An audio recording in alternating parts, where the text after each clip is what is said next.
নমস্কার বন্ধুরা, kitchen for অলে আপনাদের সবাইকে স্বাগত। আজকে করে দেখাবো একটি টেস্টি জিভে জল আনা আম মাখার রেসিপি। আম মাখা ছোট থেকে বড় সকলেই ভীষণ ভালোবাসে। এমনই একটি জিনিস যার নাম শুনলে সকলের জিভে জল চলে আসে। সেরকম একটি টেস্টি আম মাখা আজকে আপনাদের সাথে শেয়ার করব। দেখে নিন তাহলে আজকের এই আম মাখার রেসিপিটি। প্রথমেই আমি নিয়ে নিয়েছি এরকম কাঁচা আম দুটো।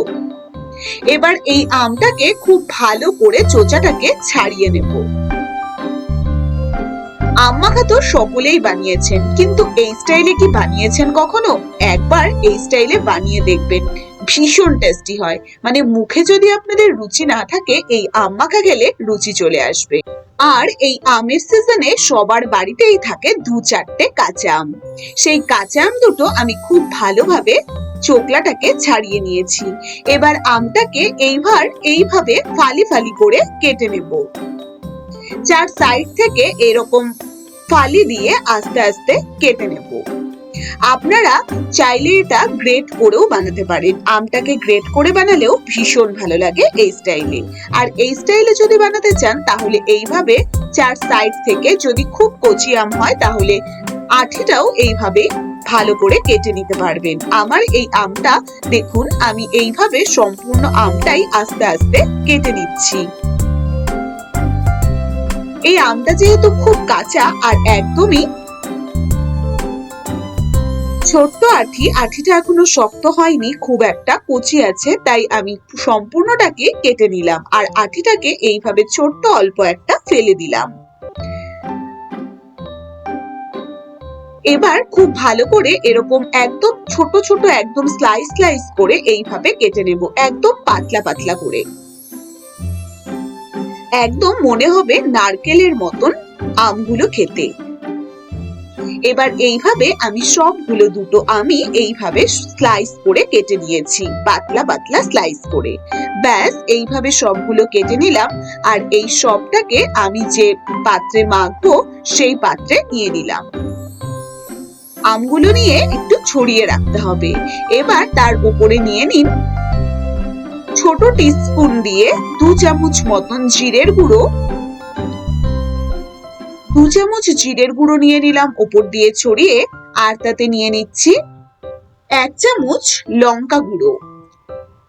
এখানে কিন্তু কালারের লঙ্কা গুঁড়ো দিলে হবে না, এখানে আমি ঝালের জন্য লঙ্কা গুঁড়ো দিয়ে দিলাম 1 চামচ। আর দিয়ে দিচ্ছি স্বাদ মতন নুন, বিট নুন অবশ্যই দিতে হবে, বিট নুন। এবারে তাতে দিয়ে দেব একদম ঝিরি টুকরো করে কেটে রেখেছি কাঁচা লঙ্কা। এবার সেই কাঁচা লঙ্কাটাও দিয়ে দিলাম, লঙ্কাটা মুখে পড়লে ভীষণ ভালো লাগে। এবার তাতে দিয়ে দিচ্ছি কাসুন্দি। সেই কাসুন্দিটা আমি দিয়ে দেব বড় চামচ দিয়ে মোটামুটি 2 চামচ মতন। কাসুন্দি এইভাবে ওপর দিয়ে আস্তে আস্তে ছড়িয়ে দিই। এবারে তাতে দিয়ে দিচ্ছি একদম ঝিরি করে কাটা ধনে পাতা কুচি। এবারে তাতে দিয়ে দেব একটি পাতিলেবুর 1/4 পাতিলেবু খুব ভালো করে রসটা চিপে। যেহেতু কাঁচা আম তাই ভীষণ টক, তাই এখানে একটি পাতিলেবু গোটা বা হাফ দিলে চলবে না, 1/4 পাতিলেবুর রস উপর দিয়ে দিন, তাতে কিন্তু স্বাদটা ভীষণ ভালো লাগে। 1/4 পাতিলেবুর রস উপর দিয়ে এবারে তাতে দিয়ে দেব সামান্য হাফ চামচ মতন চিনি। এইভাবে তো খাননি কখনোই, তাই না বন্ধুরা? একবার এই স্টাইলে খেয়ে দেখবেন, ভীষণ টেস্টি হয়। এবার তাতে ওপর দিয়ে সবশেষে দিয়ে দিন অল্প সামান্য 1 চামচ মতন সর্ষের তেল। এবার সবটাকে একটি চামচের সাহায্যে খুব ভালো করে মিশিয়ে নিন।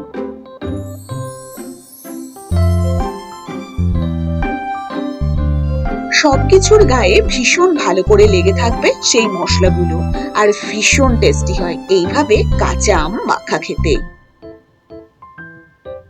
মানে মাখার সাথে সাথেই সব আমগুলো শেষ হয়ে যায়, এতটাই টেস্টি হয়। ব্যাস এইভাবে সম্পূর্ণটা খুব ভালো করে মেখে দিন। আর টেস্টি এই আম মাখা খেয়ে বলুন আপনাদের কেমন লাগলো। আপনারা যদি কখনো এই স্টাইলে আম মাখা বানিয়ে না থাকেন, আর সবার বাড়িতেই এখন কাঁচা আম থাকে, আপনারা ট্রাই করে একবার দেখতে পারেন এই স্টাইলে আম মাখা। মুখে ভীষণ ভালো লাগে। বন্ধুরা, যদি আজকের রেসিপিটি আপনাদের ভালো লেগে থাকে, অবশ্যই চ্যানেলটিকে সাবস্ক্রাইব করে পাশে থাকবেন। তাহলে নতুন নতুন রেসিপি সবার প্রথমে আপনারাও দেখতে পাবেন। আজকের মতো টাটা। সকলেই ভালো থাকবেন, সুস্থ থাকবেন।